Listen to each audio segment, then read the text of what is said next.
So hey guys what's up. I hope all you are all doing very good in your life. तो अभी सब लोग सोच रहे होंगे कि अभी सुबह हो गई और मैं अपना बिस्तर समेट रही हूँ, तो ऐसा बिल्कुल भी नहीं है। अभी गुजरे रात के करीब 10 और मैं अपना बिस्तर अभी समेट रही हूँ इसलिए ताकि मैं अभी नाइट स्टडी करने वाली हूँ। तो नाइट स्टडी के दौरान काफ़ी बार आपके माइंड में ये थॉट हिट करता है कि आप बिस्तर पर चले जाएं, और अगर आपको अपना बिस्तर लगे कि आपके बिस्तर पे पहले से ही कंबल फैला हुआ है and you just have to go और आपको उसमें घुस जाना है, तो आप को जो है वो डिस्ट्रैक्शन वो ज़्यादा इंटेंसिटी में आता है। तो मैं नहीं चाहती कि ऐसा हो, तो फिर मैं अपने बिस्तर पे कोई भी ऐसा सामान नहीं रखूँगी जिससे कि मुझे ये लगे कि हाँ मुझे सो जाना चाहिए, या फिर थोड़ा सा भी थॉट आए। क्योंकि मेरी बहन अभी दीदी के घर गई हुई है, तो मैं आज रूम में अकेली थी, तो इसलिए मैंने सोचा आज मैं व्लॉग शूट कर लेती हूँ। और व्लॉग बनाने से पहले या फिर पढ़ाई करने से पहले मैं हर रोज़ ही मेरा ये काम है कि मैं पहले अपने रूम की सफाई करती हूँ। बिकॉज पढ़ाई से पहले आपको मेक श्योर करना पड़ता है कि आपका इन्वायरमेंट जो है वो क्लीन है और ऑर्गेनाइज है कि नहीं। बिकॉज मेरे साथ ये प्रॉब्लम बहुत ज़्यादा है कि मैं बिना सफाई के पढ़ाई नहीं कर पाती। मतलब अगर चीज़ इधर से उधर है तो मेरा माइंड डिस्ट्रैक्ट हो जाता है, तो उस डिस्ट्रैक्शन को ख़त्म करने के लिए, फोकस पूरा बढ़ाने के लिए मैं सफाई वगैरह और चीज़ों को ऑर्गेनाइज करके रखती हूँ। तो चेयर है ये, क्योंकि रात को थोड़ा सा ठंड जो है टेम्परेचर जो है बढ़ जाता है, तो थोड़ा सा अपने आप को कंफर्टेबल बनाने की कोशिश कर रही हूँ ताकि फ़ोकस कर पाऊँ। बिकॉज टेम्परेचर अगर कम हो जाएगा तो आपका फोकस थोड़ा सा लूज़ होने लगेगा। तो ये उसी की तैयारी चल रही है। तो सॉ तो आप लोगों को भी सजेस्ट करूँगी सॉक्स पहन के अपनी चेयर पे कंबल ब्लैंकेट डाल लीजिए, पैर के नीचे भी एक ब्लैंकेट लगा लीजिए, है ना। It will help you a lot. और एक हॉट पैक भी आप साथ में रखिए जिससे आप इलेक्ट्रिकली गर्म करके अपने पैरों पे रख सकें, ताकि आपको थोड़ा सा गर्म लगे तो आप फोकस ना खोएं। मेन चीज़ जो है फोकस है यार। तो सर्दियों में काफ़ी टाइम होता है कि आप 1-2 घंटे पढ़ के ही आपको मन करता है कि आप सो जाएं, लेकिन मैं अपनी नाइट स्टडी को पूरा फोकस, पूरा इफ़ेक्टिव बनाना चाहती हूँ, है ना। जितना मैं उससे निकाल सकती हूँ उस टाइम से उतना। तो फिर पानी वानी भी मैं अपने साथ ही रखती हूँ, बिकॉज कभी भी अगर मुझे नींद आए तो पानी वानी पी के एक रिफ़्रेशमेंट जैसा फ़ील हो। तो आज का मैंने टारगेट बना लिया है। और बिना टारगेट के पढ़ाई करना इज़ लाइक भटकना दर बदर। मान लो अगर आपने एक टॉपिक चूज़ कर लिया, आपने कर लिया, फिर आप सोचेंगे कि अब कौन सा करूँ, और उसी टाइम पे अगर आपको वो थॉट हिट कर जाए कि आप थक गए हैं, आपको सोना है, ठंड लग रही है, तो आपका जो मेंटल माइंडसेट है वो थोड़ा सा वीक हो जाता है। तो बिल्कुल भी वीक ना हो, आपका जो है जज्बा बरकरार रखे रहे, उसके लिए आप क्या कर सकते हैं। आप सबसे पहले रूम की सफाई कीजिए, देन उसके बाद अपनी एक टू डू लिस्ट बनाइए कि आप जितने भी घंटे पढ़ाई करेंगे तय कीजिए। एक अच्छी सी सिंपल सी टू डू लिस्ट बनाइए और इफ़ेक्टिवली पढ़िए। तो अभी मैं इडियम्स पढ़ रही हूँ, इडियम्स को रिवाइज कर रही हूँ, और जो मुझे थोड़े से अलग और नए लग रहे हैं, बिकॉज मेरा जो है वोकेबलरी में बहुत ही हाथ कमज़ोर है। बिकॉज इंग्लिश में मेरे मार्क्स बहुत ही कम आ रहे हैं, और आज तो मेरे इंग्लिश में मार्क्स 50 में से 20 आए, जो कि मेरे लिए बहुत ही शर्मनाक था।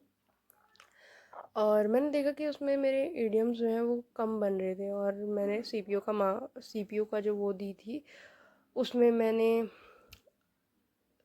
अ, तीन दो दो इडियम जो थे वो नहीं किए थे, बिकॉज मुझे आते ही नहीं थे। एंड जब मैम ने एनालिसिस कराया तो मुझे लगा कि मैंने ना शायद वोकैब अच्छे से कभी पढ़ी ही नहीं।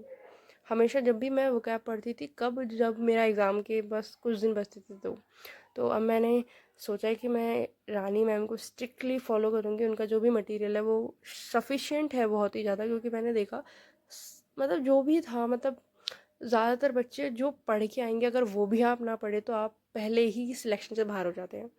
तो मैं मेक श्योर करना चाहती हूँ कि जो सारे बच्चे मतलब पढ़ के ही आएंगे, उन उन कुछ परसेंट वालों में तो बाद में, पहले उन भीड़ से आपको अपने आप को थोड़ा आइसोलेट करना पड़ेगा।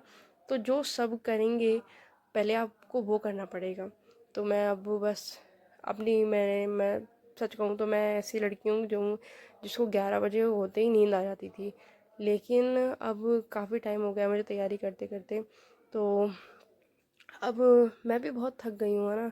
कि मतलब कितना टाइम हो गया है, मतलब 23 एज हो गई है मेरी। एंड घर वाले भी बोलते हैं अब कि 1 साल बाद शादी करा देंगे, और बात घर वालों की भी नहीं है, बात ये सही भी है क्योंकि बहुत टाइम हो गया है। And every parents wants their child कि वो सक्सेसफुल जल्दी बने, उनका करियर सेट हो। तो अब उस टेंशन की वजह से मुझे अब नींद नहीं आती, मतलब टेंशन तो नहीं कह सकते, लेकिन मतलब ये कि अपना ये सिलेबस अच्छे से करना है, बार बार पढ़ना है, और मेहनत करते रहिए, एक ना एक दिन तो सिलेक्शन होना ही है। जब मेहनत भी बोलेगी कि नहीं यार सिलेक्शन दे देते हैं। तो अभी मैंने इंग्लिश करके फिर मैं थोड़ा सा बोर हो गई थी। अब बोर हो जाते हो ना, तो आप स्विच कर दीजिए अपना सब्जेक्ट जो आपको ज़्यादा इंटरेस्टिंग लगता है, या फिर जो भी आपकी आपके अकॉर्डिंग जो भी आपका होता है। तो मुझे थोड़ा सा एंशियंट हिस्ट्री में थोड़ा सा इंटरेस्ट आ रहा है अभी, क्योंकि मेरे को कम आती है। तो जैसे जैसे मैं थोड़ा सा सीखती रहती हूँ ना, तो मुझे इंटरेस्ट आता है कि अच्छा ऐसा ऐसा है। तो वही मैं क्योंकि मेरा इस वीक का टारगेट भी है एंशियंट हिस्ट्री कंप्लीट करने का, और वो कैब में इडियम्स और वन वर्ड सब्स्टिट्यूशन कंप्लीट करने का। तो फिर अभी मैं मौर्य एम्पायर कर रही हूँ, बिकॉज कितना भी कंप्लीट कर लो, जो सवाल आते हैं वो मतलब प्रीवियस ईयर तो बन जाते हैं, बिकॉज वो पढ़े हैं। वो जो नए वाले होते हैं वो नहीं बन पाते, बिकॉज मैं उन पे ज़्यादा ध्यान देती हूँ जो प्रीवियस ईयर में आया है, और उसकी वजह से मैं जो और मुझे पढ़ना चाहिए एक्स्ट्रा वो नहीं पढ़ पाती। और मुझे याद आया कि एनटीपीसी में मैंने चोला में श्री विजय एम्पायर को जो उन्होंने कॉन्कर किया था, उसका मैंने श्रीलंका लगा दिया था, जबकि इंडोनेशिया होता, जो कि मेरी नोटबुक में लिखा हुआ था, बट मैंने रिवीजन नहीं किया था। तो इस टाइम मेरा जो मेन फोकस है वो रिवीजन की तरफ ज़्यादा है, बिकॉज मुझे लगता है कि मॉक भी बनाने से अगर आप रिवीजन कम करते हैं तो फिर मॉक बनाने का कोई फ़ायदा नहीं है। तो इस बार मेरा मेन फोकस रिवीजन पे पूरा रहने वाला है, और नए सीखने पे भी। और मेरा मतलब मेन जो सब्जेक्ट हैं अभी भी जो मुझे इनिशियली मुझे स्ट्रॉन्ग करने हैं, ताकि मुझे बाद में उनको लेके टेंशन ना हो, वो है इंग्लिश और मैथ्स। बिकॉज आखिरी में जाके मुझे ये दोनों चीज़ बड़ी दिक्कत देती है। तो मैं मेक श्योर करना चाहती हूँ कि मेरा जो इंग्लिश और मैथ है वो मेरा पहले से ही स्ट्रांग हो, तो कि मैं बाद में ये ना बोलूँ कि मेरा मैथ्स में मार्क्स नहीं बन रहा है, मेरा इंग्लिश में मार्क्स नहीं बन रहा है, जहाँ से मैं स्कोर खींच सकती हूँ वहाँ से भी ना खींच पाऊँ। तो लास्ट टाइम पे मेरी स्ट्रेटजी ये होनी चाहिए कि मैं मैक्सिमम स्कोर कर पाऊँ, ना कि ये कि मैं एक सिलेक्शन के लिए बस जितना कट ऑफ लगेगी उसके आसपास स्कोर कर पाऊँ। मैं पूरा सेफ स्कोर लेके चलना चाहती हूँ। तो फिर मैं चाहती हूँ कि क्योंकि इंग्लिश और मैथ्स ऐसे सब्जेक्ट हैं जो आप लास्ट में करके जाओगे भी तब भी आप नहीं कर पाओगे अगर आप शुरू से मेहनत नहीं करते हो।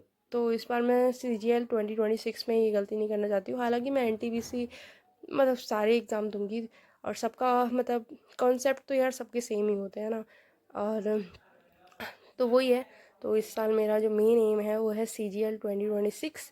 और अभी मेरा BSF का भी हेड कांस्टेबल का एग्ज़ाम आने वाला है, कि उसके जो मतलब पिछले साल जो फिज़िकल हुए थे उसमें मेरा क्लियर हो गया था। हालांकि बहुत इजी फिज़िकल था, सबका ही क्लियर हो जाता। फिज़िकल तो दिल्ली पुलिस का होता है भाई। तो अभी दिल्ली पुलिस की भी आंसर की आई थी, तो फिर मेरा एक स्कोर ज़्यादा अच्छा बना नहीं, 59.25 बना। बट मेरी शिफ्ट थोड़ी हार्ड ही थी, तो फिर I think I can get enough good marks in normalisation. अगर 5 भी मिल जाते हैं तो I will safe. But you can't predict anything, because मेरी प्रोडिक्शन हमेशा गलत होती है। तो बेसिकली अब इंग्लिश और मैथ्स पे ही मेरा मेन फोकस है।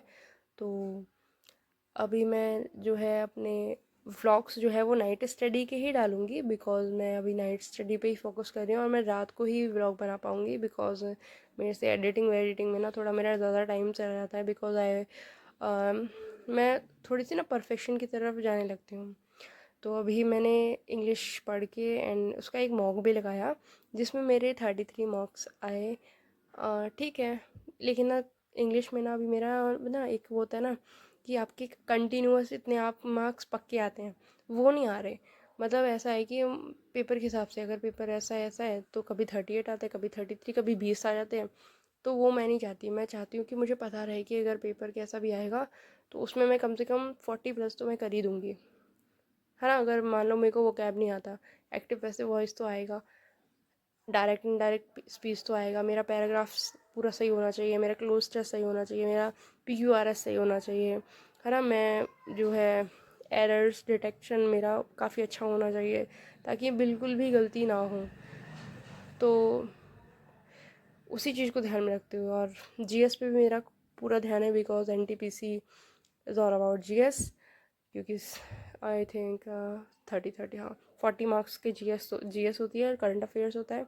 तो करंट अफेयर्स अभी मैं थोड़ा नहीं कर रही हूँ, मतलब वो भी करूँगी मैं, बट अभी मेरा है मेन फोकस इंग्लिश और मैथ्स पे। ये बात मैं पता नहीं कितनी बार बोलूँगी। और अभी मैं मैथ्स का एक मॉक लगा रही हूँ बिकॉज अभी पता नहीं क्यों इस काफ़ी टाइम से मैंने मैथ्स की प्रैक्टिस थोड़ी छोड़ रखी है। तो अब मैथ्स करने में ना मेरी बहुत मौत आ जाती है और मेरी स्पीड भी बहुत कम हो गई है। तो अब मैंने सोचा है कि ना मैथ्स का मैं ना बीच बीच में सीपीओ वाले मॉक भी लगाऊंगी सेक्शनल, जिसमें 30 मिनट्स में 50 क्वेश्चन करते हुए, ताकि मेरी मैथ्स में कैलकुलेशन जो है वो थोड़ी फास्ट बनी रहे। और सीजीएल का एक मॉक लगाई करूँगी ताकि मेरे जो कॉन्सेप्ट हैं वो क्लियर रहें और मुझे पता चले कि मैं कहाँ पे हूँ, है ना। तो 2 मॉक तो मैं दूंगी ही दूंगी। तो अब मैंने ये सोचा है कि रात को मैं डेली का एक इंग्लिश का मॉक सेक्शनल और एक मैथ्स का मॉक सेक्शनल ज़रूर दूंगी और उसके मार्क्स आप सभी के साथ शेयर करूँगी। और बीच में मैंने यूट्यूब इसलिए छोड़ दिया था because I was so busy with my exam schedule, because एक के बाद एक एग्ज़ाम थे। लाइक मेरा 9 दिसंबर को सीपीओ था जिसमें मेरे मार्क्स 126 बन रहे हैं। देन मेरा 19 को मेरा दिल्ली पुलिस का एग्ज़ाम था जिसमें मेरे मार्क्स 59.25 बन रहे हैं। अभी बीएसएफ हेड कांस्टेबल का 8 जनवरी को था। तो मैं चाहती थी कि मैं पूरा फोकस जो है अपनी स्टडी पे करूं और अभी मैं वो कैब कर रही हूँ। तो लेट्स सी, अभी बीएसएफ हेड कांस्टेबल की आंसर की आई नहीं है, आएगी तो क्या होगा मुझे नहीं पता। लेकिन अगर टाइपिंग का भी मुझे करना पड़ेगा अगर मेरा स्कोर अच्छा रहा। बाकी मेरा सीजीएल में 132.6 बना है। आपका क्या स्कोर बना है आप भी मुझे बताइएगा कमेंट करके। हालांकि मैं सीजीएल मेंस तक नहीं जा पाई। तो मैं अब ना नाइट स्टडी के ही व्लॉग डालूँगी। तो अभी मैं अगला व्लॉग डालूँगी कि मतलब 7 डेज़ के चैलेंज में हूँ मैं। बिना चैलेंज के पढ़ाई में मज़ा नहीं आता। I hope you enjoy it and good night.